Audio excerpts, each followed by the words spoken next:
pour inscrire ci histoire bu Sénégal ndaxte depuis indépendance ak léegi mën nañ ni ci élection présidentielle yii la fi candidat à la présidence wala parti politique mës a promettre li nga xam ne tey jii Pastef promettre na ko fii nga xam ne kon askanu Sénégal tey jii ñu ngi doon xaar loo xam ne si mësuñu koo xaar ci politicien et le résultat gis nañu ko incohérence inconsistance incompétence ba pare arrogance irrévérence loolu lépp gis nañu ko ci Pastef donc bu ñu fi nekk di dellu si ci question yooyu surtout ni ko le coordonnateur waxee dañuy évoquer donc les questions yi nga xam ne jàpp nañ ni ñoom ñoo amal tey jii Sénégal njëriñ TDR yi ngeen gis nag il y avait au moins 4 interventions yoo xam ne waroon naa ko def mais dinañu fexe ba condenser ko comme ça duñ jëlal askan bi également temps bu bari parce que pourquoi ñuy wax waxu corruption ñun buñ juddoo ba léegi réew mi buñ ñu comparer avec les pays d'Asie yi ñu tollooloo niveau tey jii réew yooyu dañuy may donc lan moo ko waral danga waralu ko du corruption enrichissement illicite sénégalais yi fi ñëpp jàngee fa lañ jàngee te bu ñu xoolee suñu bopp comparer suñu bopp ak les occidentaux ñi nga xam ne ñoom lañ bokkaloon ay faculté xam nañ les sénégalais ñoo gën a encore même rigoureux compétence yi ñu am keneen amu ko mais fi nga xam ne tubaab bi dañ doon jàngandoog moom di ko raw ci faculté bi muy gis ndey di gis baay am les moyens amuñu bourse gisuñu ndey gisuñu baay di raw tubaab boobu lorsqu'il s'agit de gérer son pays il est capable de le faire ça marche pourquoi ça ne marcherait pas au Sénégal lan moo waral loolu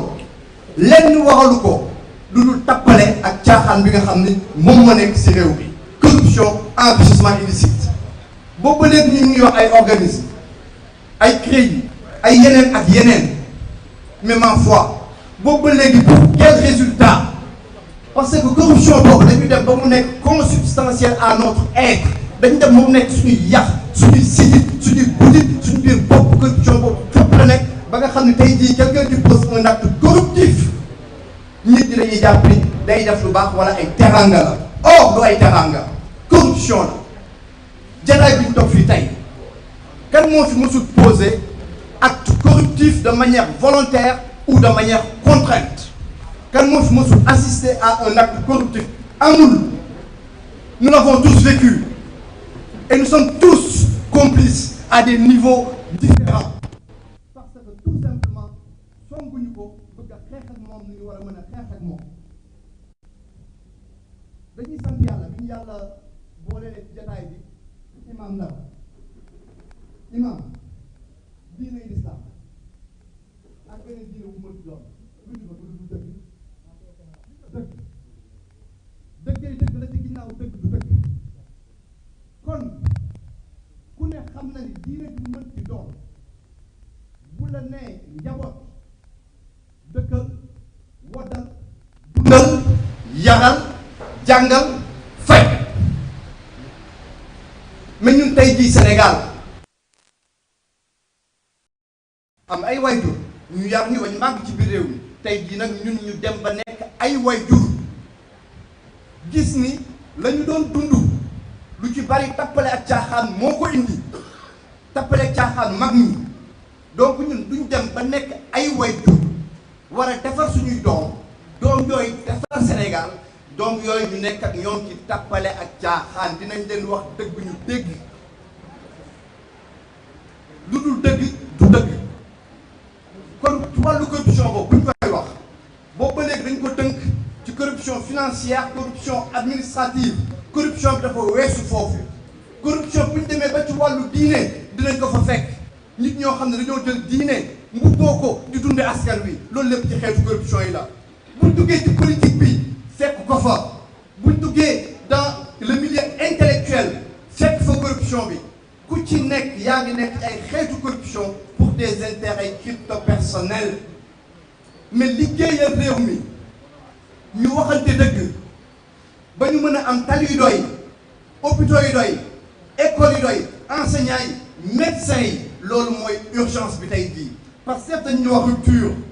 dañuy wax lutte contre la corruption est-ce que monsieur le premier ministre président comme je l'appelle boobu ba léegi def na sa déclaration de patrimoine def na ko mais ndax publier nañ ko askan wi yëpp gis li mu am ak li mu amul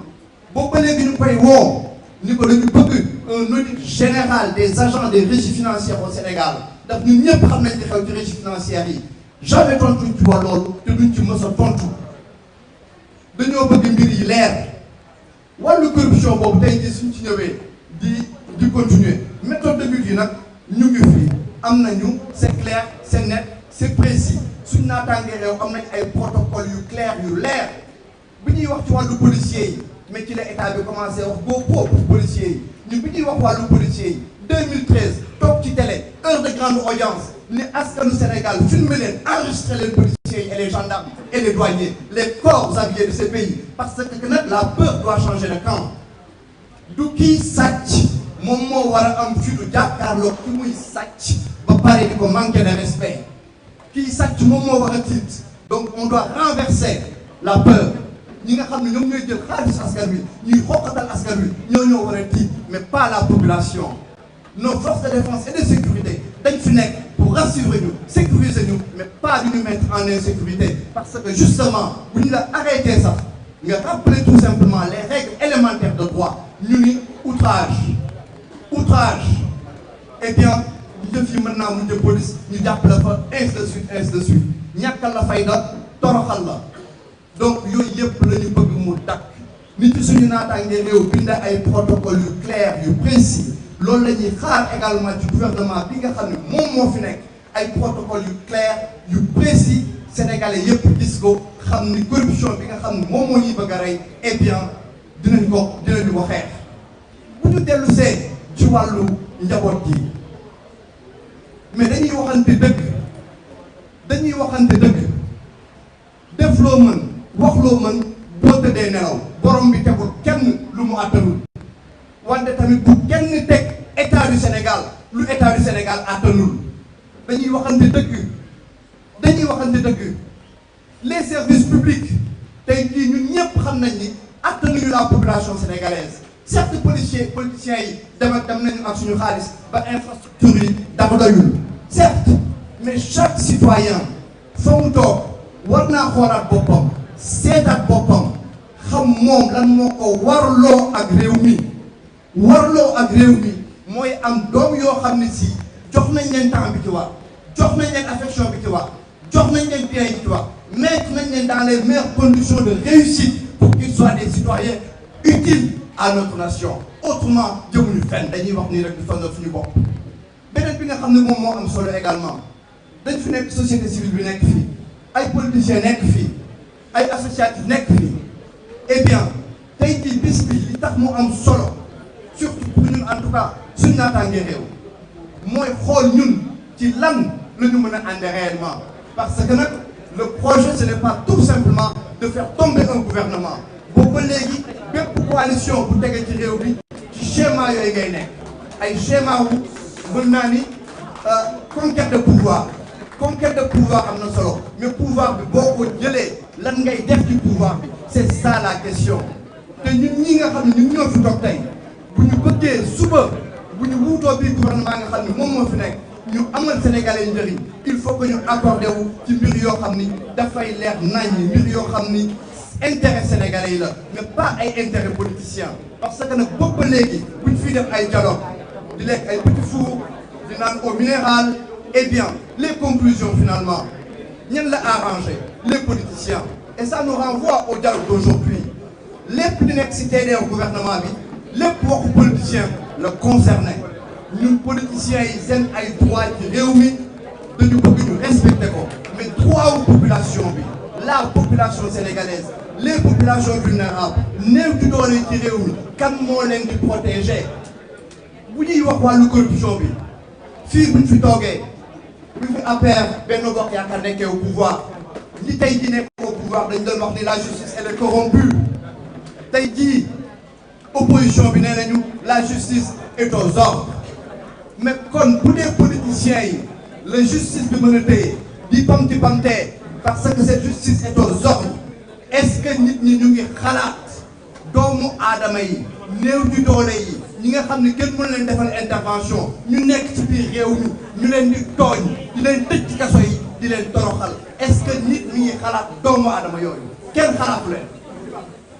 Et il va falloir justement que ñun politiciens yi préoccupations yi nga xam ne moom la ñu amal suñu bopp ñu am les mêmes préoccupations pour la population sénégalaise et ces préoccupations là du rek ci wàllu justice ay préoccupations aussi la intellectuelles bu suñu naataangee réew ne déverrouiller la société sénégalaise waxuñu déverrouiller la société sénégalaise nii rek pour utiliser un terme qui ferait choc non pas du tout parce que nag ñun suñu naataangee réew suñuy wax la vraie rupture du slogan bu ñuy wax la vraie rupture mooy dem ba jeex dem dans la réflexion tubaab bi jugee na fi ñun ñoo fi ne tubaab bi këpp nañu kees mais ñun est-ce que am nañu fitu depuis kees gi c'est ça la question est-ce que am nañu fitu depuis kees gi ndaxte dañ ne ni nit ku weex dafa am nit ku ñuul dafa am borom bi bu muy sàkk ay nit la sàkk leen ak xel kon xelu tubaab amul xelu africain amul ñun suñu naataange réew gëmuñ ni y a les noirs y a les blancs y a l'Occident y a l'Afrique il y a des hommes il y a ceux qui veulent rester dans les cavernes et il y a ceux qui veulent évoluer ñaar yooyu ñoo fi nekk Cro-Magnon sapiens ñaar ñooñu ñoo fi nekk parce que nag ñoom bu ñu leen toppee ak seen ay menaces de dictature ak seen ay mën naa leur toute puissance ak la pression qu'ils mettent à la presse dinañu delloo ñoom ci caverne yi génn nañu ko mais dañ ko bëgg a génn encore dem au sommet et dem au sommet c'est créer cette rupture là dans les esprits qu'il n'y a aucune différence entre l'africain et l'occidental il n'y a que l'évolution qui existe ñun suñu naataange réew loolu lañ gëm donc du ñu guddal maa ngi ñaan esprit bi idée bi vraiment ñëpp mën koo saisir ñu xam vraiment lan mooy esprit suñu naataange réew et aussi nan la suñu naataange réew bëgg a ànde ak yeneen acteurs politiques yi ak société civile bi ñu mën a dem ci yëpp xeetu question aborder toutes les questions réew mi question tabou bañ fee amati ndax tabou yi kan lañ ko teg ak kan moo ko teg et dans quel intérêt nous sommes en 2025 donc il faut qu'on inscrive notre pays dans l'air du temps il faut qu'on inscrive notre pays dans l'avenir notre pays n'est pas figé dans un passé ñuy fàttali ni Sénégal 60 ans d'existence la am ci dundum réew day mel ni nga jël pepp suuf dem plage ba jël benn pepp suuf 60 ans réew mu ko am nekk koo sax parental donc kon ñun du ñu nangu ñu figé ñu ci 60 ans yi Sénégal yemul fii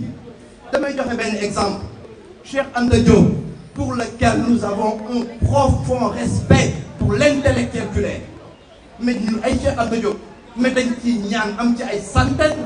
dañ ci ñaan am ci ay milliers mais bu ñu xoolee di Cheikh Anta Diop